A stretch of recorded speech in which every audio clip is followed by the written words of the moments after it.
Selamat datang saudara-saudari. Hari ini kita mau mendengar 1 Korintius babak ke-15. Ya, kebangkitan Kristus daripada kematian. Amin. Ya. Saudara-saudara aku, sekarang aku hendak mengingatkan kamu tentang berita baik yang aku kabarkan dahulu. Kamu menerimanya dan kepercayaan kamu kepada Kristus berdasarkan berita baik itu. Itulah berita baik, perkabaran yang aku beritakan kepada kamu. Berita baik itu akan menyelamatkan kamu jika kamu berpegang kepadanya dengan teguh. Tetapi jika kamu tidak berpegang kepadanya dengan teguh, maka kepercayaan kamu sia-sia. Apa yang aku sampaikan kepada kamu adalah apa yang sudah aku terima. Inilah perkara terpenting. Kristus mati kerana dosa kita, sesuai dengan yang tertulis di dalam Alkitab. Hal ini juga tertulis di dalam Alkitab. Dia dikuburkan dan pada hari ketiga dia dihidupkan semula. Setelah itu, dia menampakkan diri kepada Petrus dan kemudian kepada 12 orang rasul. Sesudah itu, dia menampakkan diri kepada lebih daripada 500 orang pengikutnya sekaligus. Kebanyakan daripada mereka masih hidup, meskipun beberapa orang sudah meninggal. Sesudah itu, dia menampakkan diri juga kepada Yakobus dan kemudian kepada semua rasul. Terakhir sekali, dia juga menampakkan diri kepada aku. Amin. Yang lahir bukan pada waktunya. Aku ini rasul yang paling tidak penting. Sebenarnya, aku tidak layak disebut rasul kerana aku sudah menganiayai jemaah Allah. Tetapi kerana rahmat Allah, aku menjadi seperti sekarang ini dan berkatnya kepada aku tidak sia-sia. Sebaliknya, aku bekerja lebih keras daripada semua rasul yang lain. Sebenarnya, hal itu bukan usaha aku sendiri, tetapi usaha Allah yang mengasihi aku dan yang bekerja bersama-sama aku. Oleh itu, sama ada aku yang mengkabarkan berita baik kepada kamu ataupun rasul-rasul lain yang melakukannya, hal itu tidak penting. Kami semua mengisytiharkan perkabaran yang sama dan kamu semua percaya kepadanya. Amin. Kebangkitan kita daripada kematian. Ayat 12. Kami mengisytiharkan bahawa Kristus sudah dibangkitkan daripada kematian. Mengapa beberapa orang di kalangan kamu berkata bahawa orang mati tidak akan dibangkitkan? Jika seorang mati tidak dibangkitkan, hal itu bererti Kristus pun tidak dibangkitkan. Jika Kristus tidak dibangkitkan daripada kematian, maka berita yang kami kabarkan dan kepercayaan kamu kepada Kristus sia-sia belaka. Hal itu juga bererti kami berdusta tentang Allah, kerana kami berkata bahawa Allah sudah membangkitkan Kristus daripada kematian. Jika memang benar orang mati tidak dibangkitkan, maka Allah tidak membangkitkan Kristus daripada kematian. Jika orang tidak dibangkitkan, maka Kristus pun tidak dibangkitkan. Jika Kristus tidak dibangkitkan daripada kematian, maka kepercayaan kamu itu hayalan belaka, dan kamu masih dikuasai dosa. Hal itu juga bererti orang yang percaya kepada Kristus dan yang sudah mati, semuanya tidak mempunyai harapan. Jika harapan kita kepada Kristus terbatas kepada hidup kita di dunia ini, maka katalah yang paling malang antara semua orang di dunia ini. Jika harapan kita kepada Kristus terbatas kepada hidup kita di dunia ini sahaja, maka kitalah yang paling malang antara semua orang di dunia ini. Tetapi sebenarnya Kristus sudah dibangkitkan daripada kematian. Jaminan bahawa mereka yang sudah mati dibangkitkan juga. Hal itu demikian kerana sebagaimana kematian datang ke dunia melalui satu orang, begitu juga kebangkitan daripada kematian diberi melalui satu orang. Sebagaimana semua orang mati kerana tergolong satu dengan Adam, begitu juga semua orang akan dihidupkan semula kerana tergolong satu dengan Kristus. Ya, kita mesti percaya kepada Yesus Kristus. Ayat ke-23, masing-masing akan dihidupkan semula menurut gilirannya.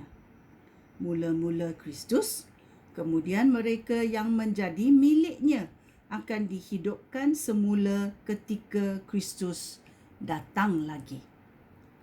Kemudian tibalah akhir zaman.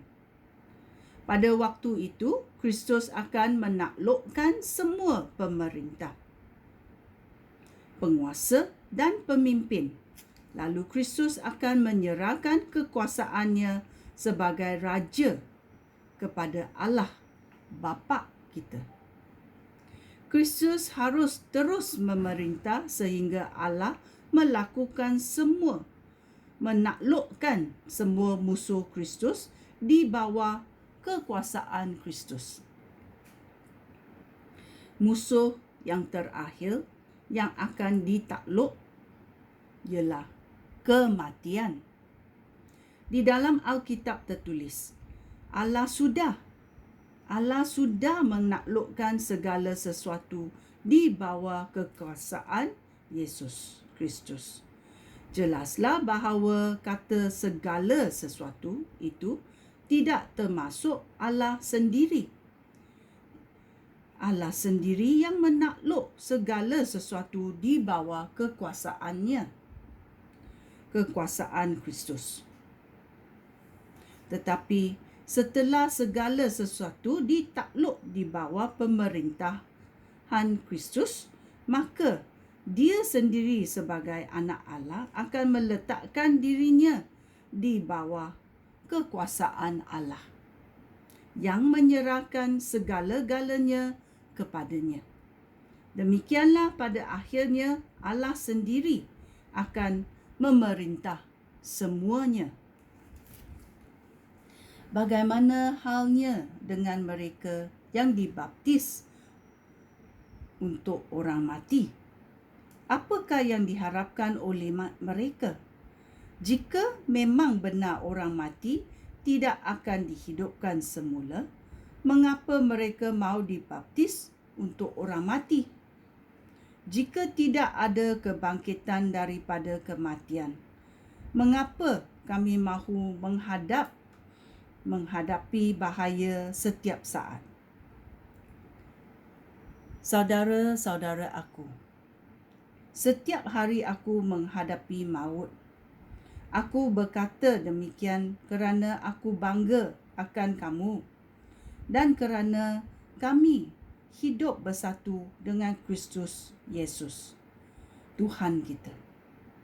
Daripada segi kemanusiaan, apa gunanya berjuang seolah-olah melawan binatang buas di kota Efesus ini? Jika memang orang mati tidak dihidupkan semula, maka lebih baik kita hidup seperti pepatah ini. Marilah kita makan minum dan bersuka-suka kerana esok kita akan mati. Janganlah kamu tertipu. Berusahalah bersahabatan yang buruk merosakkan akhlak baik. Hendaklah kamu insaf dan jangan berdosa lagi. Kamu seharusnya malu kerana beberapa orang antara kamu masih belum mengenal Allah. Tubuh manusia setelah dihidupkan semula. Ayat 35. Mungkin orang bertanya, bagaimanakah orang mati dihidupkan semula? Tubuh apakah yang akan dimiliki mereka? Kamu sungguh bodoh. Apabila kamu menanam benih di tanah, benih itu tidak akan tumbuh kecuali benih itu mati dahulu. Yang kamu tanam di tanah itu benih semata-mata. Mungkin benih gandum ataupun benih lain. Bukan seluruh pokok yang akan tumbuh kelak. Allah memberikan benih itu bentuk seperti yang dikehendakinya sendiri. Setiap benih diberikan bentuk yang sendiri-sendiri. Ya, benih gandum akan menghasilkan pokok gandum. Tubuh makhluk hidup tidak semuanya sama. Tubuh manusia, tubuh haiwan, tubuh burung dan tubuh ikan semuanya berbeza. Demikian juga dengan benda-benda yang di langit dan benda-benda yang di bumi. Keindahan benda-benda yang di langit berbeza dengan keindahan benda-benda di bumi. Keindahan matahari lain daripada keindahan bulan. Bintang-bintang pun mempunyai keindahannya sendiri. Sebenarnya bintang-bintang pun mempunyai keindahan yang berlainan. Demikianlah halnya kelak dengan orang mati yang dihidupkan semula. Pada masa tubuh itu dikuburkan, tubuh itu fana. Pada masa tubuh itu dibangkitkan, tubuh itu hidup selama-lamanya. Amen. Pada masa tubuh itu dikuburkan, keadaannya buruk dan lemah. Pada waktu tubuh itu dibangkitkan, tubuh itu cantik dan kuat. Amen. Pada masa dikuburkan, tubuh itu tubuh jasmani. Dan pada masa dibangkitkan, tubuh itu tubuh rohani. Jika ada tubuh jasmani, maka ada tubuh rohani juga. Di dalam Alkitab tertulis, Adam, manusia pertama yang dicipta sebagai makhluk hidup. Tetapi Adam yang terakhir itu roh yang memberikan hidup. Yang jasmani datang lebih dahulu. Kemudian datanglah yang rohani. Adam yang pertama dijadikan daripada tanah di bumi. Tetapi Adam yang kedua berasal daripada syurga. Orang yang tergolong orang dunia adalah seperti Adam yang dijadikan daripada tanah. Tetapi orang yang tergolong orang syurga adalah seperti dia yang datang daripada syurga. Amin. Sebagaimana kita sekarang seperti orang yang dijadikan daripada tanah, maka kelak kita akan menjadi seperti dia daripada syurga. Saudara-saudara aku, inilah maksud aku. Tubuh yang dijadikan daripada daging dan darah tidak dapat masuk ke dunia baru Allah. Tubuh yang fana tidak dapat menjadi abadi. Ketahuilah rahsia ini. Tidak semua daripada kita akan mati. Tetapi ketika trompet dibunyikan untuk kali terakhir, dengan tiba-tiba dan dalam sekejap mata, kita semua akan diubah. Hal itu berlaku kerana ketika trompet dibunyikan, orang mati akan dibangkitkan dengan tubuh yang abadi. Dan kita semua akan diubah.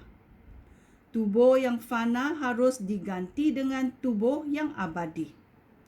Tubuh yang akan mati harus digantikan dengan tubuh yang tidak dapat mati.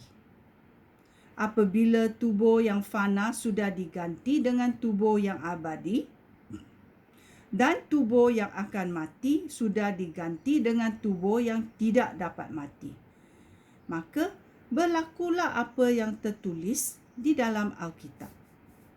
Kematian sudah dilenyapkan dan kemenangan sudah tercapai. Amin. Hai maut, di manakah kemenangan kamu? Hai maut, di manakah sengatmu? Sengat maut itu dosa. Dan dosa mendapat kuasa daripada Taurat. Tetapi kita bersyukur kepada Allah yang memberikan kemenangan kepada kita melalui Yesus Kristus, Tuhan kita. Oleh itu, saudara-saudara yang aku kasihi, hendaklah kamu teguh dan kukuh. Hendaklah kamu rajin bekerja untuk Tuhan, kerana kamu tahu bahawa semua yang kamu lakukan untuk Tuhan tidak sia-sia. Ya, ini adalah berita baik dalam 1 Korintius babak ke-15. Kita sungguh bersyukur dan bertuah kerana bila Yesus dibangkitkan, kita dibangkitkan juga. Sekian, terima kasih. Shalom.